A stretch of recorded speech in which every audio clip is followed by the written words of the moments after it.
Welcome to She Loves the Grid, where we discuss all things F1. Whether it's happening on the track, in the paddock, or beyond the grid, we'll talk about it all.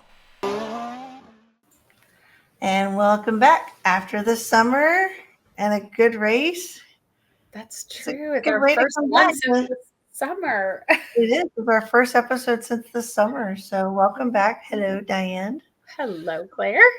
How are you? So tell me, how was your last couple of weeks? Because we haven't talked in a couple of weeks, at least here. Yes. Talk all the time. I know. It's been very busy. There's a lot of things going on, but in a very good way. Some awards at work, which is very exciting. And my mom is coming this week. So very excited. I know. What about you? Me, I've just been enjoying having less stress. So it's been good. And, that kind of stuff. Prepping for the kids' wedding ceremony later in the year and planning all trips. I can't believe how much I've traveled this year. I went from not traveling at all. I used to travel all the time for work, then not traveling at all because of COVID to it's going to be 7 trips in a 12-month period. That's just insane. And 3 of them are back to the U.S. Wait, February, April. Yeah, 3 of them will be back to the U.S. That's amazing. That's a lot. It's too much. It's too much. I don't mind. I wanted to travel more and do some weekend jaunts and stuff, but more than half the trips have been purposeful, like selling the house, dealing with, moving stuff still, that kind of stuff. But next one's going to be fun just to spend time with the kids. Yes. And be relaxing. Yes. Next year could be all about the weekend jaunts. Yeah. Weekend jaunts. You have a travel. Have it as a travel buddy. Yes. All right. Well, let's get going. The summer is over and silly season is already kicked back in gear. And oh my goodness, it was almost as soon as we came back. Obviously the teams for summer break, except for that first week right after the last race, nobody's doing anything. There are little things coming out here and there, but just, a lot of speculation about stuff. But my gosh, the drama all the way around, not just silly season, was back in full force for this first week. But silly season, Jack Doohan, I'm so excited for him. Right? Yay. He was signed for 2025. I don't know if they said he was more than 1 year. I've listened to him speak a couple of times, but I don't know if he ever talked about the time. But he's there'll be at least 2 Australians on the grid next year. So we've got Oscar and now Jack. So that's really kind of fun. And he's another rookie. So we're up to 2 rookies. 2 confirmed rookies. 2 confirmed. We could have as many as 4 because let's just talk about it. But supposedly Toto for Mercedes was, I don't know if it was in a press conference or whatever, but made a comment about their 2 drivers for next year and named George and Kimi. And it was kind of wait, did Toto just out their, big announcement for this coming week in Monza? Kimi is Italian. And so the rumor is, and has been for a long time, that Kimi will be announced as the driver next year. So then we're up to 3 rookies, which would be incredible. Kimi is also going to drive, I think it's his first official, well, it is his first official F1 on track. He's driven some of the older cars, but he will be driving FP1. So he's going to drive Lewis's car in Monza. So we will get to see him. Awesome. I'm super excited about that. So there was that. And then also kind of not driver-wise, well, definitely not driver-wise, but Bono will not be making the move to Ferrari with Lewis. So, oh yeah, I heard that. Yep. They said he got a promotion. He's staying with Mercedes. So there's that. Craziness. And then our favorite Chatty Cathy. Chatty Cathy. If you haven't listened before, Chatty Cathy is Helmut Marko because he jibber jabbers all the time. But he said this week that Liam Lawson will definitely have a seat with Red Bull next year. So whether that's V-Carb or Red Bull, we don't know. But that's what he said. I think Horner came out this weekend and said that's not true. So who knows? I have no idea. But if it is true, is it Sergio Daniel that's going? I have no clue. No, And that's an interesting one because yeah, I mean, I hope definitely not Yuki. So no, Yuki is being considered though. If I yeah, guess if he continues to perform well, which this weekend I don't know what was happening. He had so many pit stops today. But if he continues to perform well, oh, look at I have Wuta. a co-star pretty well on YouTube. My dog is becoming a co-star today. Yes, she's like, pay attention to me, mom. Yeah, if Yuki continues to do well, supposedly he'll be considered to partner with Max. So I am in the camp of I'll believe that when I see it. I feel like I don't know. I don't know that they're looking that closely at it, but I also can't see um Liam making that jump. Like you, I don't think you could put Liam there, but you could definitely put Daniel, and you could definitely keep Sergio, who we'll talk about, did all right today. He was kind of sort of in the mix. He wasn't having to come from the back of the field It onwards. wasn't it wasn't a stellar performance, but No. he didn't. It was solid. He didn't screw up poorly. He didn't fall way behind. He didn't have an accident. Yes, exactly. So Audi, we were just talking about Audi before we started recording. Pretty much everybody is being tied to that Audi seat. We're really running out of seats now that Jack was announced for Alpine. So we've got what Audi and um, uh, Mercedes, Mercedes Mercedes, Mercedes, Audi, and V Carb. V Carb. Yep. Yep. And we pretty much know Kimi is going to Mercedes. I will be shocked if we do not have an announcement. Although we were expecting an announcement about Carlos going to Williams when we were in Barcelona, and that didn't happen. So I guess anything could happen, but Who I'd be knows? Who knows? Dude, we haven't heard any updates too either about Adrian Newey. I know. Because I think people are just saying like it's a done deal. Papa Stroll gave the money and he's going there. He's going to Aston Martin. I have seen, and it's all speculation, but I saw that like Adrian's going to make more than Fernando. I don't know. Like Papa Stroll has a multi-year plan and he's just going to throw money at the issues right now because we'll talk about them, but they looked good until today. Yep. Yep. They were kind of Yeah, it did not work out the way they planned. And then for Williams, oh boy. So after I know. After the crash in FP3 by Logan, which was a hell of a hit. Like holy so cow. hard.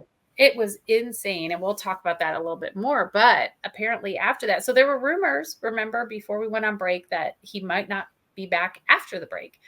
And then the day after that race before the break, they announced Carlos, and it's like, we're staying with Logan. Now the rumors are back that James Vowles is talking to Red Bull about partnering and putting Liam Lawson in the seat. We know has a pretty close relationship with Mercedes. So there's been talk about Mick or Kimi being put in that seat. And that this could be from Monza onward. So we may not see Logan racing in Monza. We don't know, but yeah. All I could think of when he crashed was like, Williams are struggling so much financially and, that the budget and whatnot. They just can't have him continually and they just put all those upgrades on. And luckily they had enough spare upgrade parts, but oh my gosh, and it was so much damage on it. So much damage. I mean, and he was on the grass and wet grass at that. That's what sent him into that. And the car freaking caught fire. Like I give major props to George because I think George might have PTSD after watching everything that happened with Joe and Silverstone a couple of years ago. But he said afterwards he was prepared to stop because if you watch George's onboard, he was like on the radio with his team and was doing this, like doing thumbs up, like telling Logan, get out of your car. Like your car's on fire. You need to get up.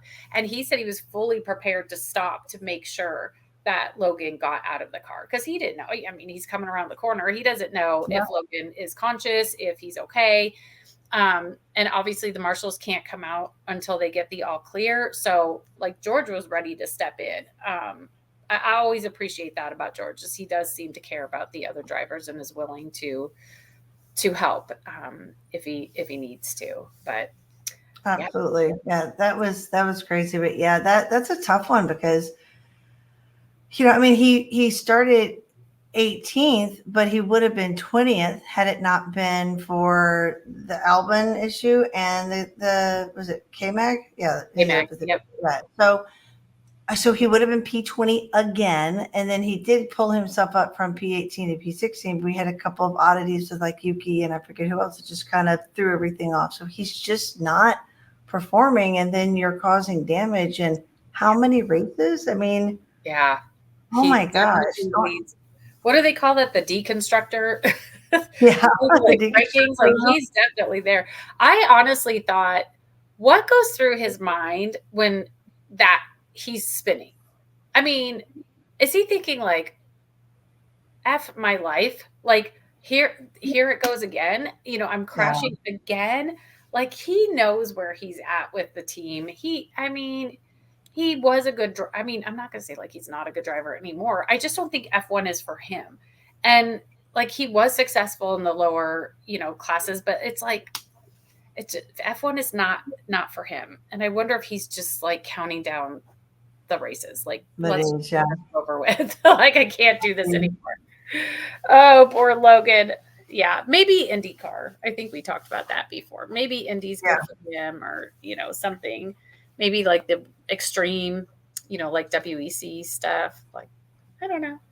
Doesn't mean you're a bad driver. I just don't think that one is for you. Yeah. And it makes me think of a quote, a little video I saw of Max talking about someone saying, I guess it was a NASCAR driver calling himself the best driver in the world or something. Yeah. And Max's response is like, I'm not going to even comment because you really can't compare. We have different talents and skills and whatnot. So, we excel at what we're really good at. And I thought it was just really thoughtful what he had to say. And he's like I like rally. And you can see a little bit of a competitive when he was like, well, I mean, if I went for it, when I did it, I was kind of naturally talented. And if I really went for it, I bet I could be good kind of thing. But at the same time, that humbleness was trying to come out where he's like, but at the same time, that's not my forte. And so they're going to be much better than me in rally, and people are going to be better than me in another area of racing and motorsport because that's not where I've trained all my life to be good at. So I thought that was a cool thing because got me interested in some of the other areas of the sport. And then I saw a funny rally video about like F1. They're like, oh, there's this problem with the car. We've got to retire it. And they just show this rally car with the wheel turned sideways and they're still driving down the road. I'm like, okay, I might have to look into that one as well. Rally is intense. Like it is intense. I will. But maybe, like you said, maybe it's just not for him and he needs something. But like, well, rally, you could just beat up the car and keep driving. So yeah, we'll have to see. But oh my goodness, that was crazy. So who knows? We might have a whole other Williams driver and we'll be happy we saw Logan in Barcelona. I don't know. Yeah. But there were two special helmets this first race back. Valtteri, he's just the cutest. I mean, look at the little picture on the top. So I love this because the Netherlands, especially Amsterdam, bike riding is, I think, their main transportation. Like, oh yeah. And I think there was a little stat that went up on the race today that was like 45,000 people rode their bike every day to the race. Like, could you imagine 45,000? I've seen pictures in the past with all the bicycles. So I thought this was really cute. And on his video, when he announced it, it was the song, I Like Riding My Bicycle. I don't know who sings that song. I want to say the Beatles, but I could be wrong. Yeah. Ride my bike. Yeah, I know what you're talking about. And we know Valtteri is such an avid bike rider. Like he's really gotten into, off-road riding. I don't know what they call it on gravel, but I how perfect was this? So smart. So smart. And when he tweeted it, because that's from his Twitter, he was like, Netherlands equals bicycles or bicycles equals Netherlands, something like that. So it was very much, a tribute to that. So I thought that was really cool. Yes. Very, very nice job, Valtteri. I love this. I hope he keeps all these special helmets.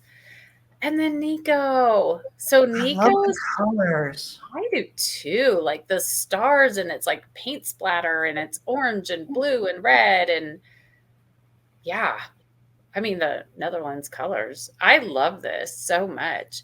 What I think is really cool is that this was done to raise money for lymphoma research. Yeah. And so after the race today, it's gone up on auction. And I think there was already a 26,000 pound bid already. So, yeah, so that's really going to make a big difference to an organization. But very nice. I love it. Oh yeah, it's gorgeous. It's absolutely gorgeous. And I do love the orange colors. It reminds me of the like all the celebrations with just the Dutch fans in general. And I've told you about what they do here in Berlin during the Euro Cup, and Yeah.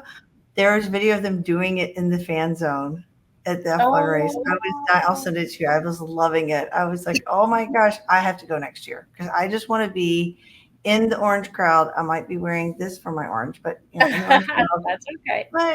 Oh, it's great. I could sing the Yeah, song, and it's just the energy, and it's awesome. But yeah, they that's had them cheering on and doing that Dutch chant at I think F1 in the fan zone. yeah, I think it definitely needs to be on our list. Although I was thinking this year, I'm like, oh, thank God I'm not over there already because it looked cold and windy and rainy, and the people sitting on the grass, they just looked miserable every time they showed them. Like, no, thank you. No, thank you. But that's how it is there. What are you gonna do? Okay, very quickly, F1, FIA over the break. They were like little menaces. I don't know. They apparently didn't have the 2 weeks off because they were making rules left and right. So um, they did announce that they will be talking to Rwanda next month, so in September, about hosting a race there at a permanent track. So way before our time, apparently they did race on the continent of Africa, and I know Lewis really wants them to go back, and so they will be talking to Rwanda, and we'll see what happens. The Dutch Grand Prix is in jeopardy of losing their race again. It was on the schedule, then it was off, and it came back in 2019. And they put out a statement before this weekend talking about how it's really important. That I don't know, it's a great experience this weekend because they know they're in trouble of possibly losing a race. So will it be Rwanda? Who knows? But it's on there. Also, right after the last race, they said that drivers can no longer say anything badly. In the press, on the radio, I don't know, about F1, FIA, or the stewards. So we know Max was making a lot of comments. We already know that they had said, you need to stop the cussing. A lot of that came from Max's radio at the last race. But yeah, so they're muzzling them. They can never say anything bad about anybody, even though we all know they're inconsistent because the stewards are not the same at every track. So, but yeah. And it's funny. I saw a podcast with Gunther was saying if he could change one thing, it would be that they were permanent professional stewards. Because you look at all the other professional sports, like in the podcast was talking about that. The NFL, football, all this. You've got people who are professional. They're trained. They're the same ones. And to get to the bigger and bigger events, you have to have the skill and whatnot. So you could see that if you had stewards that worked their way up through the F4, F3, F2. And to officiate F1, you'd have to have this years of training and experience and knowledge. So I think that makes so much sense. So much sense. Like, why are we not doing that? But I do understand one part of it is like the fans are crazy nowadays. Maybe not nowadays. I don't know. Maybe it was like this in the past. But stewards are getting more and more hate when a driver says something negative. That is not okay. Like, that is never okay. I'm not saying that those things should happen. These people are there, they're there to help. They think they're making the best decisions that they can make. But I also just don't think that you can silence the drivers. I think that there's a lot of stuff that happens with F1 and FIA that probably needs to be out there. And Max, being Max, was kind of like, well, stop releasing our radios. Like, if you don't let people listen to our radio, that solves half the problem. Like, I don't think he's a huge fan of the FIA president. But so there was that. And then the other thing that was like, oh, had the TikTok people, all of us, is they started cracking down on content creators that use F1 in their branding and are making money. So cease and desist letters were sent out. If you follow other content creators online, they may have changed their name because that had to be done. Apparently, there was a list of those content creators sent to the teams to say, do not work with these people if F1 is in their branding. I don't know if that means they can work with it moving forward, or if the branding changes, or if it's just like, don't work with the content creators. We know that like FIA or F1, they shut down the teams from creating a lot of content. Like McLaren used to have like their own little show that they were doing, and they said, no, like you have to save that for Drive to Survive, you have to save it for this and that. So there seemed to be cracking down, and I get it. Like I never understood it. It's why I never put F1 in our name, but it just seemed like everybody was doing it. Yeah. But I get it. Like it's your IP, it's your intellectual property, and you don't want people tainting your brand or making people part of that. So I get that 1,000,000%. I kind of feel like it's a little short-sighted on the content creators' part for doing that in the first place. But then also the content creators help keep people interested in the sport. So I don't know. Yeah, it's a tough one because, you look at, I don't know, you look at some other things, you might say other content creators, other sports, or just they could say football or professional football. I don't know if many of them would be bold enough to put NFL or MLB in there, because I think they would go after them just as quickly, if not more quickly. Yep. Because again, like I said, money in the brain, because you look affiliated, because you see, oh well, if they've got that on there, they must be affiliated, and you have to put. To be proper, you have to copyright things and say not affiliated. Okay, time for the zoomies. If you're not on our YouTube page, you do not see the dog just zooming back and forth in the background. That was classic. Claire's making this very profound, comment, and then here comes Wuta just right across the screen. That was fantastic. She's trying to get her, film debut for the zoomies. It's hysterical. That's amazing.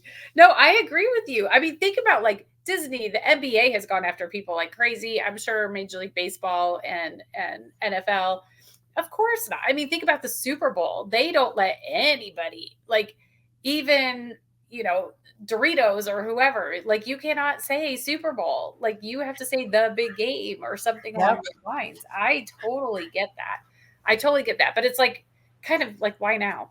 I mean, how long have we been doing this? Over a year and a half, and these people a second year, and some of these content creators have been around longer than that, so why now? And we've seen them tracks bring them out to things, a lot of them they're at different events, at races and this and that. So okay, why now? I wonder if somebody did something stupid, just trying to lay claim and whatnot because they had the name. It's just one person ruins it for everybody, kind of thing. That's true. Yeah, I'm not sure. Okay, the other big controversy, which we think has been resolved, but Haas. Oh my God, the drama. The drama. Like, oh my gosh, this better be on Drive to Survive. So if you are fairly new to the sport, a few years ago, Haas, they say they were, the American team, but their whole car was like a Russian company that sponsored them. And so like the livery was kind of more of like a Russian flag, if you will, than the American flag. And one of the drivers, Nikita Mazepin. I almost said Mazepin because he was constantly like crashing. And so that was his nickname, Nikita Mazepin. Was there one of their drivers, and I think his dad was very high up. His dad is also, like, not to get into politics, but his dad is also a close confidant, an oligarch under Putin. So like when Russia invaded the Ukraine, Haas cut ties. They're like, we're out. And so's the driver. Bye. Like, I think they probably would have wanted to get rid of him a long time. That's just my own personal opinion. But anyways, they still owed $9 million, a $9 million payment to the company. And so the company a couple months ago got a final injunction. That's what it is, right? An injunction. I think so. Like no more appeals. You owe us, and you need to pay the money and a race car. So it's like the money plus a race car. And Haas hasn't done it. So how do you say the name? Uralkali? Maybe? Uralkali. They said, okay, fine.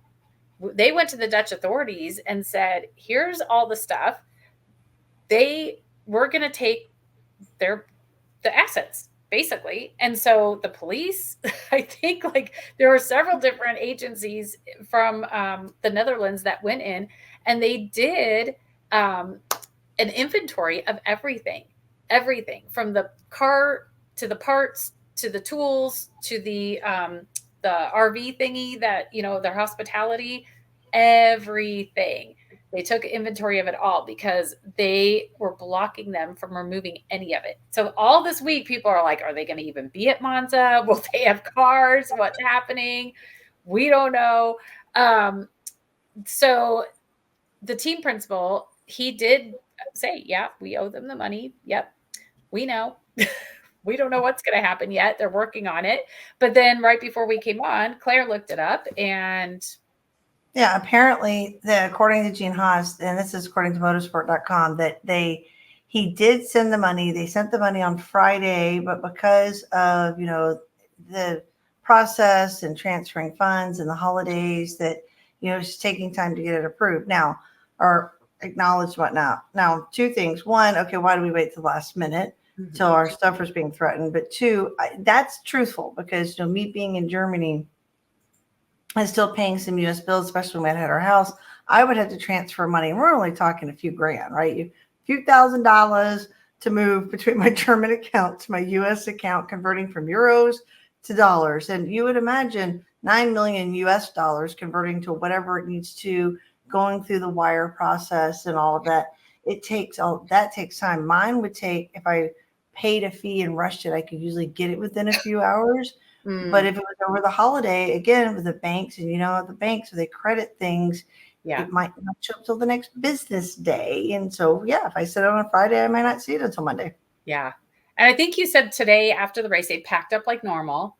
And they were seen packing up, but they didn't quite say anything about it. They did say that until things were confirmed, they could not move things out of the Netherlands. So things are still iffy about tomorrow. The planned leave date was tomorrow.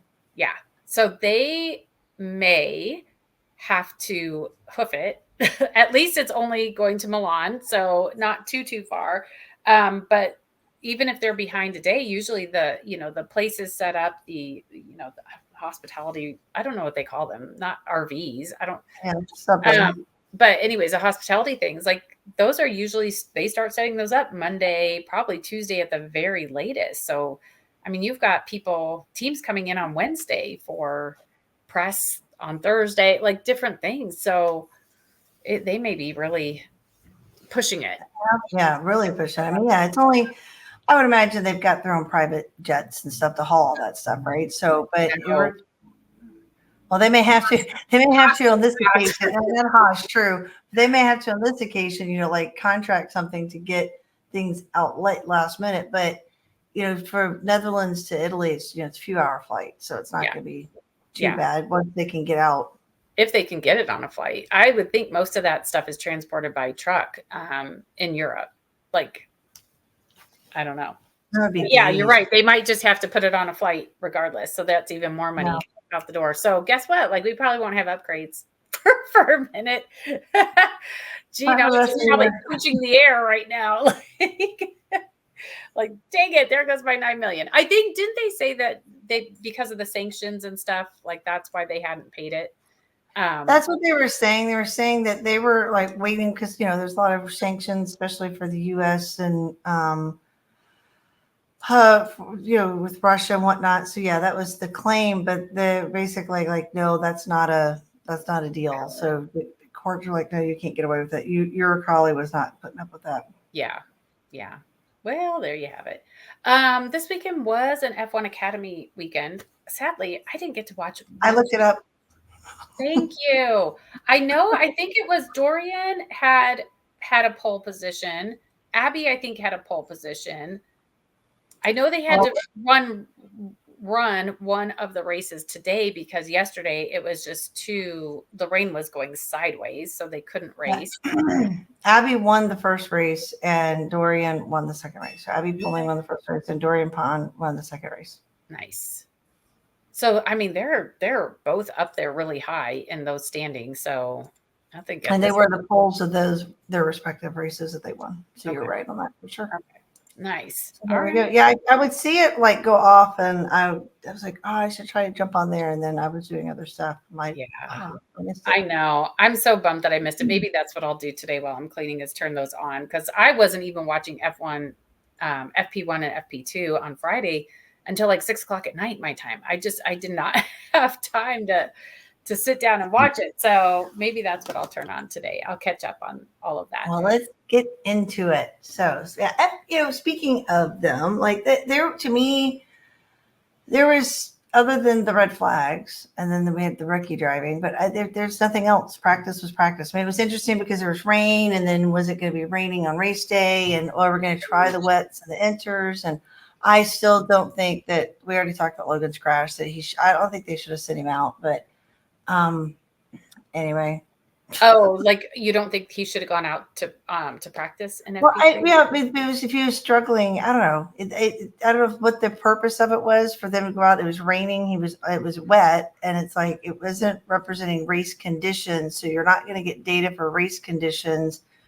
And he crashed here last year too. So there was just like, I think so. I could be wrong, but if he did, it's like that even makes it worse. So anyway, I know. I think my biggest takeaway from practice was, well, besides Logan, Robert Schwartzman did drive for Sauber or Stake or whatever, but the Carlos.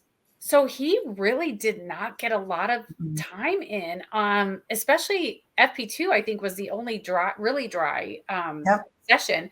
And his car was up on blocks. I mean, what else? They were up on lifts because he was having a gearbox issue of some sort. And so like fluid was just coming out of his car and there was still more than half the session left. So Carlos really did not get a whole lot of time. That to me was crazy. I was like, what is happening? This is going to be a terrible weekend for Ferrari.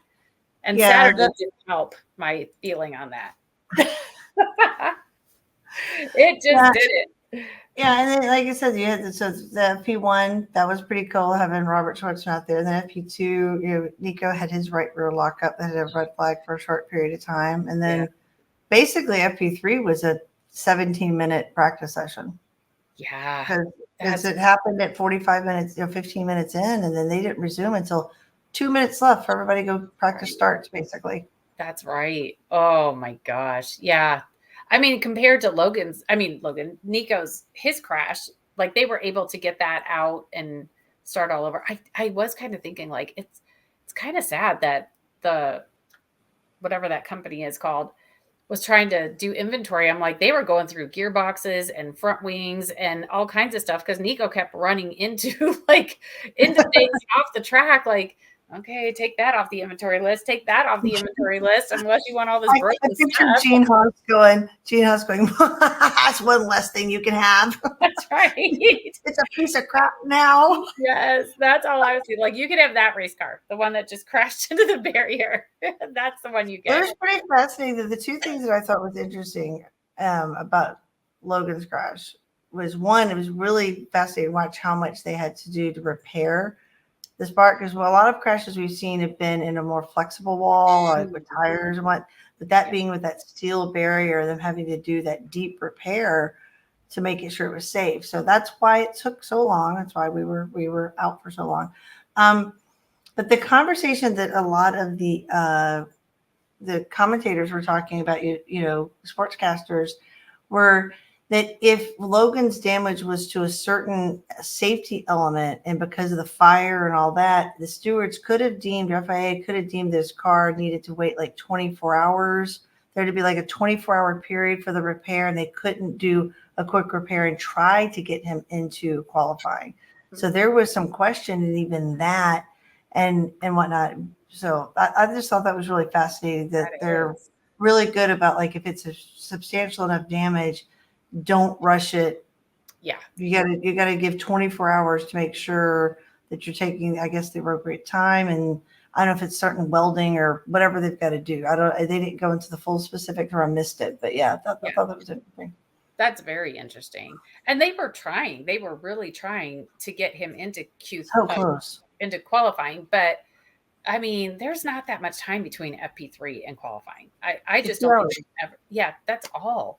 Like, that would take a miracle. And of course, he did not get out there. He did not get out. And I think that's the right thing to do. Like, where was he going to go anyways? He's not going to be challenging for the top 10 spots. So just take some time to get it done. Like, why do we have he had a fast enough time during free practice that the rules allowed him to compete on Sunday. And I think that's the right thing, whether it's him or anybody else. Like, let them still race on Sunday. They can start at the back, or towards the back or whatever. But why risk the other drivers by hurrying up to, I mean, I give major props to the teams that do it, but in this kind of a situation where that car really had a lot of damage and you're not fighting for pole or anything else, just don't. Just don't. But talking about qualifying, like, I don't know. I feel like Ferrari was looking terrible all throughout qualifying. Carlos went out in Q2. I was not surprised at that. I was still yelling at my screen to get it together, but he didn't look great all weekend. Charles didn't look great, up until that point all weekend. So yeah, did not surprise me that he was out. Hamilton, that one kind of surprised me that he was out in Q2. Yeah, I didn't expect that one. I didn't expect. I was actually kind of blown away at the faster times that the Aston Martin team were showing. Like, almost, yes, Lando, Alonso's shooting up there. Even Stroll was shooting up there, and then of course, I know it did not translate into Sunday. No, not at all. I was not surprised that Max kind of came back, but when Lando crossed that line, I was like, holy cow, here we go. This is so exciting. Fourth time. Wait, was that his fourth time on pole? Fourth time on pole for Lando.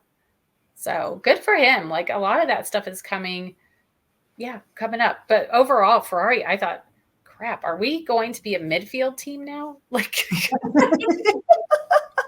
I honestly kept thinking that. I'm like, I know we haven't been looking that great, but are we midfield? Or do I need to reset my expectations? Like, are we no longer at the top? We're not with the other four. Okay. Or the other three. And then Ferrari would be the fourth. Like, because they were dead last of all the teams in practices on the slow speed corners and stuff. They were dead last. Haas beat them. Williams beat them. Alpine beat them. Stake beat them. I was like, holy moly, we might be a little team. Where they showed the timing board, after qualifying, to show how they thought everybody would go. And of course, Lando's up top, and then Max, then there's a couple, and then it was like, that red's pretty far down. I was like, Diane's not happy. No. Not happy at all. I was trying to really wrap my head around, what if we are now a midfield team? I have to rethink my whole identity at that point, because it's like, what is happening? But then it's Sunday, and they give the points away on Sunday. And Ferrari, they were shocked. Charles said yesterday it would be a miracle to be on the podium. Carlos said today, we did not expect that at all. We don't know what happened. We don't know where it came from. We don't seem to do well in qualifying, but the car seemed to have a better race pace. Carlos went from 10th to 5th place. Yeah. 10th to 5th. And I loved his comments, man. He was almost like trying to say it was pure freaking magic, man. I don't know what to tell you. It's true though. It's like nobody knows where that came from. And my little heart was happy because it's like as we're coming into Monza and they will have upgrades for next week. I think a new floor is part of it, but it's like, oh my gosh, I just need to see a Ferrari driver on that podium next weekend. That would be amazing. But I will also say, not only that, but our strategy with Charles was, and I quote the commentators, brilliant strategy. Because Charles came in and ended up undercutting two teams to get on that podium. That was so smart. Yeah. So smart. I was like, this cannot be us. What is happening after Friday and Saturday? What is going on? But it worked. And you had Charles on the podium and Carlos going from 10th to 5th. So I was happy with those points. For the constructor, like that's amazing. So excited for them. Absolutely incredible. But let's go back to the beginning of the race because I was worried about Lando. So worried about Lando. Max got a huge jump, and all I've heard all week is how many positions like Lando has lost when he's on pole because he loses it every time. Then he ended up winning a race today, but like it was like he couldn't get going. Yeah, it's almost like it was like a stall. Like it just like go. Yeah. Like go. Yeah, I immediately was like, what is happening? And then Oscar, same. Like he lost ground to George. Yep. Crazy. Yeah, they were first, they were P1 and P3 and immediately P2, P4, just immediately. Absolutely nuts. Like, holy cow. That was insane. I couldn't believe it. Max, though, let's talk about Red Bull for a second. Like, I feel like we heard just a little bit of Max, like, which, by the way, this was his 200th Grand Prix. But I feel like as Lando was catching up to him, I feel like here come the messages. He was like complaining about his tires, and then he was complaining about something else, and then Lando went past him, and I think after that Max was like, okay, never mind. Like, I mean, or they weren't sharing radio with us, I don't know, but I mean, he was 22 seconds behind Lando by the end of the race, and I think Max hit the point where he's like, I'm not competitive, and he just totally backs off. I think he accepts when he realizes there's nothing I can do. I think he accepts it. And then he's like, okay, whatever, I'm just going to drive. And that's amazing because all last year, they were all 15, 18, 20, 28 second like leads that Max would win by. And to see Lando do that today in the Netherlands, no less, was amazing. It was absolutely insane. Wait, he was complaining about the grip. There was something else I think he was complaining about. But I will say, I know what it was. The car wasn't turning. He said he just didn't have the pace to at one point, I thought. Yeah, I think he also had said at one point that like his car on one of the left-handers, I think it was like turn 10 or whatever, his car, he couldn't steer it. But I think what's really cool is, I mean, how many races now have we had some kind of epic battles with Max and Lando? Like, I'm kind of loving that. Like this little battle between the two of them. I mean, and they're friends, which is awesome too. Yeah. Oh gosh, there was some meme page or something today was trying to say, because Lando said it at the end, simply lovely, which is, you know, what Max has said in the past when he's won a race, said, oh, this just goes to show that they're not friends anymore. And I was glad that the people in the comments were calling it out. Like, just because he said it doesn't mean they're not friends. Like, please stop. Like, we don't need this kind of stuff. Yeah. But Perez, let's talk about Perez, because we said he was kind of in the mix. He did have a slow pit stop. He had a 4.4 second pit stop at one point. I don't know why. And he lost one position in the race. So he finished one back from where he qualified. Yeah.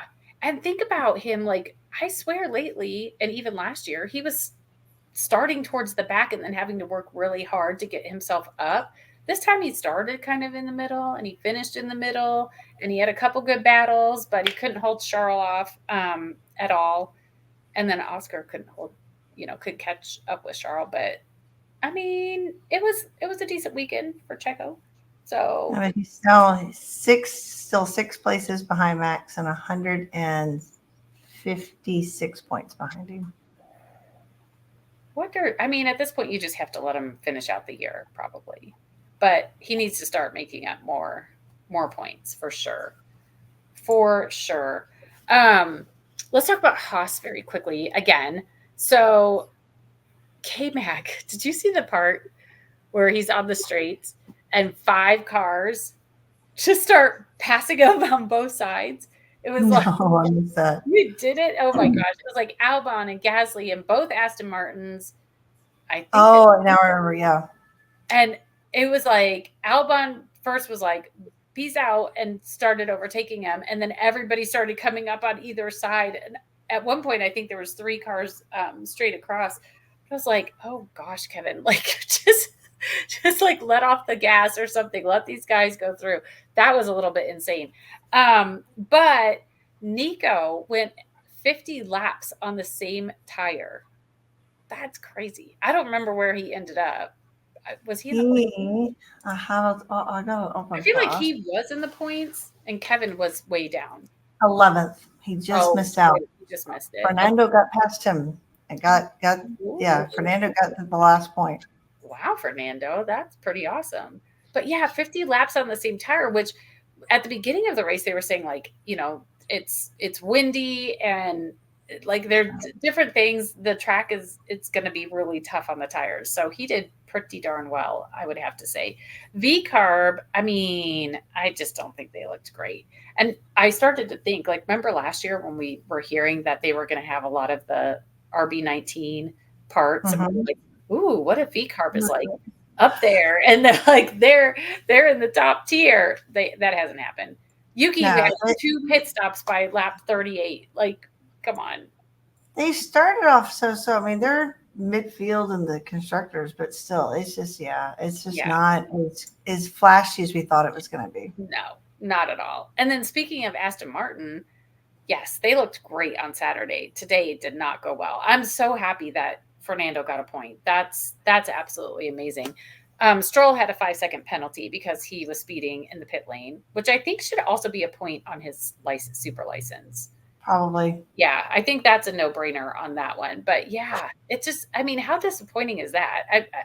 I hope if they do get Adrian Newey, like, yeah, they need some consistency because it's been like such an upswing last year and then started up again and then nothing, and now it's like it's so wishy-washy. Like they were showing some speed and then nothing. Like I don't know. Like the little gremlins come out at night and do something to the car. I have no idea. Yeah, it is. It's very, very weird, but I don't know. Hopefully they'll figure it out, or maybe they'll just say, whatever, we'll keep trying. Williams, though, poor Alex Albon. I could not believe this yesterday. Like, I need to do some research on what that means when they say the floor was outside the regulatory volume or whatever. Like, yeah, something with the volume of the floor. And what was interesting, and it was really confusing too when you put everything up that he was disqualified. He was disqualified from qualifying, which meant he loses qualifying time. And as long as he had the times, just like with Logan, then he could still, compete. But what I thought was interesting is to point out that the Williams, basically said, we agree with the FIA's measurements and calibration, but our stuff measured it differently. Yeah. And I think theirs is right too. So I'm like, yeah. I know. I saved a video by James because I think he posted it this morning. And I haven't had a chance to go back and look at it, but I think he talks more specifically about it. And one of the things I love about James is that he is very transparent and he does do these kind of videos when it's a good, day at the races or bad or whatever. So I probably should have listened to it before we recorded, but I've been busy. So I really want to hear what he has to say because it does make me wonder, like, are there whatever they use to measure back at the factory, is it not, are those not accurate? Are they broken? Like, what what is What happened? what happened? Because Alex looked great. And I'm thinking, woo, the upgrades are working. The upgrades are working, new floor, all that good stuff. He qualified eighth, like eighth in a Williams. And to have that stripped away from him with nothing that he did, just I just thought that was so sad. I think he did all right today. He was, not net as far as position goes because of people pitting, but at one point he was kind of up there. But he did, 14th. yeah, CA from 20 or 19th, I guess, to 14th. That's not bad. That's not bad at all. So, I mean, hopefully they've got that figured out. I know for sure on his second set of tires, he went at least 26 laps. I don't know if he went into the pits again after that or what, but yeah, there you have it. We'll see. I hope they do well in Monza. That's my thing. For Mercedes, I think they seem to be very quiet today.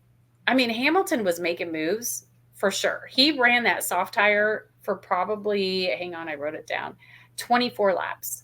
That was amazing. That was really incredible. And he was passing people left and right, but they just didn't have it. They just didn't have it today. Russell had a 3.7 second pit stop on top of it. I feel like we've continued where we left off with the teams, most of them having, I don't think anybody was faster than 2.4, maybe 2.3. Yeah. I think 2.4 was the best I recall seeing. Yeah, that's the best I recall seeing as well. They both were on a 2-stop strategy. Like, it just wasn't great. And Toto kind of said the same thing. Like, we got to figure it out. It just was not probably what they were hoping for, which is all right. But then on to McLaren and Lando Norris, winning by 22 seconds, driver of the day, and also fastest lap. Which, listen to this. So he asked the team, can I go for fastest lap? Because he is trying to dig away at Max's World Driver Championship lead. And they said yes. So for the last 4 laps, he did not use any battery. Like, they kept that to the absolute minimum. So on the last lap with his used tires and everything else, they used 100% of that battery so he could go do his thing and get the fastest lap. And I was like, that is amazing. That is epic. Like, he knows what he needs to do, and he wanted that. Like, so they said if he were to win every race, I mean, there's a lot of other, but without anything else, if he won every race, he would take the championship. I think he has to win every race and have the fastest lap. And the fastest lap, yeah. Yeah. But here's the thing, like, weird things can happen. So we still have, after today, still 9 races left? 9 more, yeah. And there's no guarantee that Max doesn't have something he's completely out of a race, which would change that even more drastically. So, yeah. Yes, definitely. And this is... Hasn't he already had like one major penalty, grid penalty, because of one of his either his gearbox or his power unit? So if he needs another one before the end of the year, Max will have another big penalty. Yeah. I don't know where Lando is on that scale, but like, yes, absolutely. So every single point is going to count. So every time, Lando, he should just be racking up those fast laps, whether he's first, second, third, fifth, whatever. He needs every point. You've got to go for it every single race. So, yeah. But today we got to hear the English national anthem, which was nice. Yep.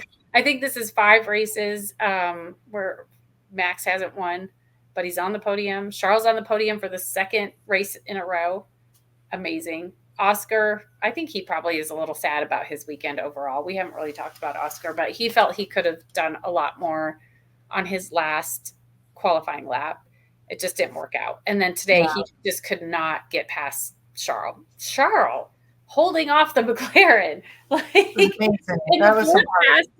the 4th fastest car of the weekend. Like, what in the world? That's amazing. George and Lewis are up there. Pierre actually got a point. And Fernando, like you said, he was 10th. So rounding it up. There we go. like you said, he got driver of the day. And this was, now he has the highest point score he's had in one season, and he's still got 9 more races to go. Isn't that crazy? He's already beating it by 20 points over last year, which was his most. And you know what I'm just going to say, Claire? Remember when this all started? Was when you built the Lego McLaren car. Which is still sitting right there. And don't ever move it. Don't touch it. Don't let anything happen to it, because if you don't know, now you Let's know. get back to Zach Brown. Seriously, it did. Like, as soon as I built it, they've been doing better and better. So They have just. I was thinking about getting the Mercedes one. There's a Mercedes one. Maybe you should. Maybe we'll have them side by side, and it's going to be like a weird battle. But happy for Lando. He's Lando 2 wins now, and yeah, moving right along with 9 more races to go. This blows my mind. McLaren is only 30 points behind Red Bull in the constructor. Yeah, well, Ferrari's only 30 points behind McLaren. Yeah. That's 60 points, man. That's not a lot separating the top 3 teams. No, not at all. This is not a runaway for Red Bull this year with the constructor. They may not have that first pit box. That may be going away next year. But yeah, Lando, he's chipping away at Max little bit by little bit. Leclerc's not too far behind. Sainz is still, 7 points behind Oscar? And then the next closest to Sainz is 154 with Hamilton. Yeah. Crazy. My gosh. It's interesting the drastic step, though, between Mercedes and Aston Martin, 200 points, and then Russell and Alonso, more than 50 points, more than double. So it's like, that's the cut. Yeah. You know? Yep. Absolutely.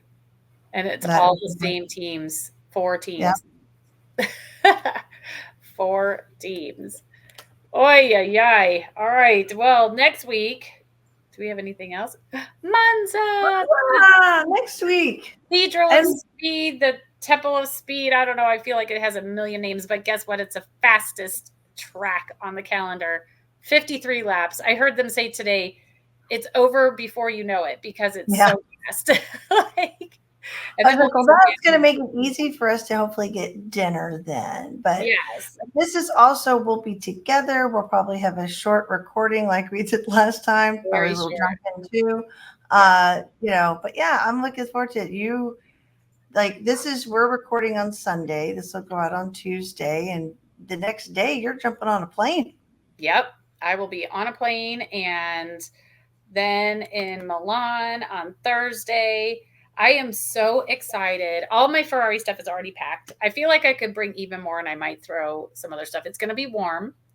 So I bought a little fan. I know you guys have got little fans also. Yeah, these are the little thingies we got. Yes. I think we're going to need those. Even though we're sitting in a covered area, I think we're going to need it. It's going to be hot. This should be the 95th Italian Grand Prix. Craziness. So I'm hoping for some really fun stuff. The Tifosi, which I will be part of the Tifosi, are going to be out in full force as always. The giant Ferrari flags. I don't know that we'll go out on the track for the track invasion. We might wait till after everybody starts to leave the track, but we'll be there. If you're looking on TV, there'll be this little 2 dots of not red and the sea of red across from the podium, because I, oddly enough, own no Ferrari. Neither does my husband partner. He doesn't either. So I'm most likely going to wear this on Sunday, because I have a better feeling that McLaren's going to have a better chance than my Aston Martin. So than my Aston Martin. Yeah, so I'm Aston Martin on Friday. Probably I might do my Williams shirt on Saturday. Little Carlos, action, little support from where he's going. And then I'm thinking McLaren and maybe a Mercedes hat to get those 2 teams in on Sunday. I need to. At least I know how to say stop or something in Italian, because I don't want the Tifosi, because we're sitting across from the podium, and so we're right across from the pits and the starting grid and all that good stuff. That's where the real Tifosi sit. So it's gonna be. I might have to go buy something red. Hey, look, I do have Ferrari hair. Come on. There you go. I just can't wait because the cars are at full throttle for 80% of this track. 80%. So, Definitely we think they go fast at like, oh, I do. I already packed my earbuds. Absolutely. They're already packed. But we think they go fast like at Barcelona when I've been to Austin. This is the fastest track on the calendar. So I cannot wait to see them come through that straight, like at that start finish. It's going to be nuts. It's going to be absolutely nuts. So we got the 2 DRS and there's 11 corners, which is a lot less than the other circuit. So yeah, it's going to be a blast. I cannot wait. Cannot wait. All right. Well, that's it. That was a lot, but it was a good restart of the summer. And then we're off to Monza. Yay. We'll from there. It's going to be cool. Awesome. Well, I think that's it. Thanks. See you later. Bye. Bye. If you enjoyed this episode and you'd like to help support the podcast, please subscribe and leave a rating and a review. To stay up to date with She Loves the Grid and get all the behind-the-scenes content, you can follow us on Instagram at She Loves the Grid and on Facebook at facebook.com/She Loves the Grid. Thank you for joining us for the ride this week.